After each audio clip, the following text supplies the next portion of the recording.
Il y a une croyance qui dit que passer à l'action, ça serait être libre et créatrice, ça serait être forte. Et moi, j'aurais tendance à dire, pas si sûr. Parce que je dirais même que ça pourrait être un facteur d'aliénation supplémentaire. Si t'es pas d'accord, je t'invite à écouter ce que j'ai à te dire aujourd'hui dans ce deuxième article que j'ai écrit. Je m'appelle Blandine de Maillard, je suis alchimiste des peurs, je m'assume maintenant comme meneuse de guerrières pacifiées. Et le mois dernier, j'avais écrit un article qui s'appelait « Libéralisme et développement personnel, même combat, le nouvel ordre moral », qui était assez axé sur tout le contexte, finalement, qui aujourd'hui nous pousse à passer à l'action, au détriment de plein d'autres choses. Donc je t'invite à le lire sur mon blog avec le lien que je mettrai en dessous ou au-dessus de la vidéo, suivant le support sur lequel tu me regardes. Et aujourd'hui, je vais passer à la suite qui concerne plus comment passer à l'action de manière juste pour soi, en général. Et si jamais tu trouves ça intéressant, ce que je dis, je t'invite à le partager, à le commenter pour que d'autres puissent y avoir accès.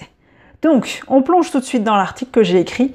Et la première partie, je l'ai intitulée « Passer à l'action, souffrir ou aimer ».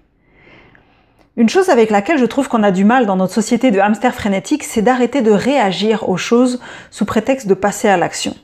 C'est de prendre le temps de se poser pour regarder ce qui est là et l'accepter pour ce que c'est avant de vouloir le changer.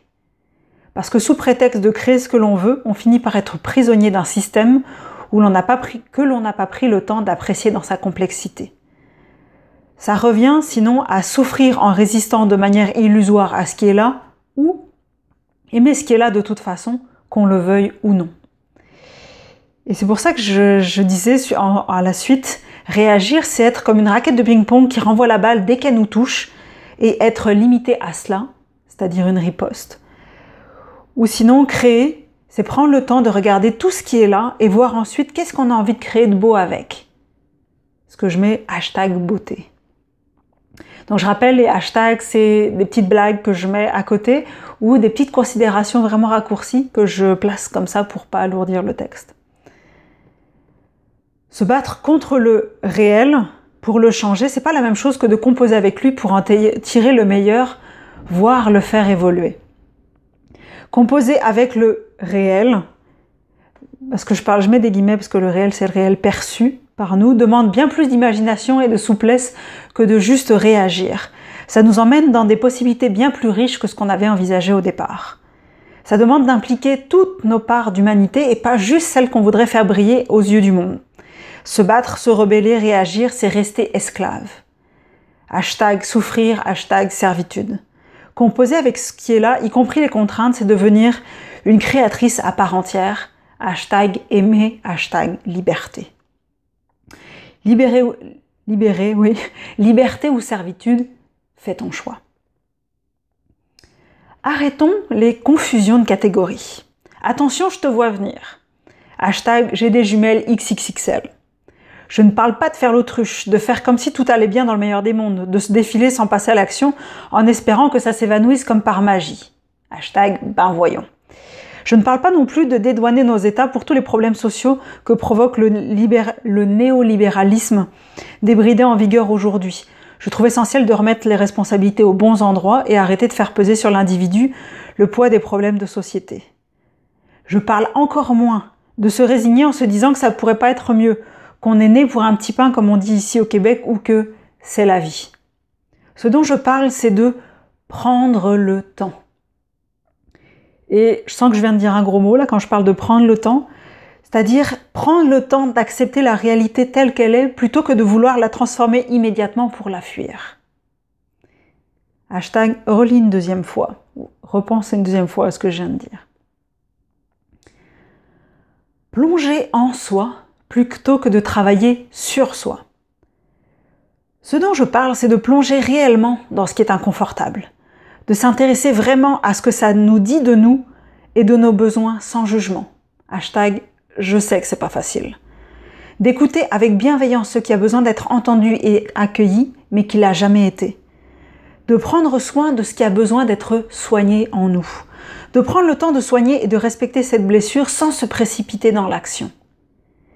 Et après seulement, de mettre cela en évolution à travers des actions qui nous font du bien, au lieu de répéter des schémas qui nous blessent. Peter Levine disait « Guérir, c'est apporter de l'amour là où auparavant il y avait de la peur ».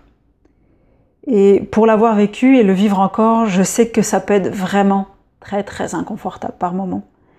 Et pourtant, pour moi, c'est la seule voie de libération, sinon c'est que de la fuite et de la procrastination déguisée en action. Et justement, Carl Gustav Jung disait « Ce qui conduit à la véritable libération, ce n'est pas d'ignorer ou de refouler les états affectifs pénibles, mais d'accepter de les subir pleinement. » Donc, ça veut dire les subir en conscience quelque part. Pour ça que je continuais dans cet article-là par le fait que le vrai courage n'est pas où on croit. Et je sais que ce que je propose, ça peut être confrontant, mais en fait, ça ne l'est qu'au début, quand on n'a pas encore ressenti le caillou, ouais, ça va avec l'inconfort dont je parlais, quand on n'a pas encore ressenti le cadeau merveilleux que cet inconfort-là, il cache en lui. Et c'est pour ça que moi, je me suis fait accompagner au début, pour avoir une personne à qui me raccrocher au cas où, une personne qui me rassure. Et ensuite, quand on est passé dans le processus plusieurs fois, ça nous rassure parce qu'on voit qu'on est capable de le mener à bien jusqu'au bout, qu'on n'en remeurt pas et qu'au contraire, on en ressort avec plus de vie. Par contre, pour cette démarche, il faut du temps, de la patience et surtout beaucoup d'amour de soi. Et c'est souvent cet amour pour nous qui fait défaut, pour moi y compris. Un amour pour soi exigeant. Et c'est cet amour pour nous dont je parle, cet amour qui nous demande de rester là, sans nous quitter nous-mêmes, sans fuir dans plein d'actions, actions à effet immédiat de préférence, sans s'engourdir pour pallier à ce malaise dont on ne sait pas quoi faire, à travers le chocolat, la malbouffe, l'alcool, les drogues, puis je le fais de temps en temps quand j'arrive pas à faire autrement. Ça demande de prendre le temps, ce temps qui semble si rare dans nos vies aujourd'hui, tellement on se laisse distraire de nous-mêmes. Oui, prendre le temps de rester avec soi encore et encore, jusqu'à ce que la blessure se soit remplie de notre douce présence à nous-mêmes et qu'elle en déborde. Et c'est ce qui déborde qu'on peut transformer en œuvre d'art quand on va passer par l'action ensuite. Être davantage, se ressentir par tous les pores de notre peau, accepter d'être traversé par ce que nous vivons au lieu de vouloir le combattre avec notre petit mental musclé. C'est une vraie démarche spirituelle finalement. Et puis il ne faut pas être apeuré par ce mot. C'est juste que faire ça, rester, être là, se ressentir, c'est une démarche spirituelle. Ça remet du sacré dans nos vies, en lieu et place de cette espèce de froide logique qui est contenue dans le néolibéralisme, qui méprise les principes même de la vie. Cette démarche, ça demande pas mal plus de courage que juste de se jeter dans l'action. Ouais, c'est pas évident et c'est nettement moins instagrammable que de mettre « Ah, j'ai réussi ci ou j'ai réussi ça ». En tout cas, je prétends pas avoir la vérité. Moi, je te laisse m'écrire ton avis à ce sujet-là dans les commentaires. Et partage si tu penses que c'est vraiment utile. En tout cas, moi, c'est parce que j'ai expérimenté la magie de ce processus-là, vraiment, et que j'ai aimé être accompagnée pour le faire, que maintenant, moi, je propose mes services pour accompagner d'autres femmes guerrières qui veulent se pacifier elles-mêmes sur ce chemin-là. Et c'est vraiment un honneur de le faire. Donc, d'ici là, d'ici à ce qu'on se reparle, d'ici au prochain article du mois prochain, je te souhaite de rester avec toi, d'avoir beaucoup d'amour pour toi et à bientôt.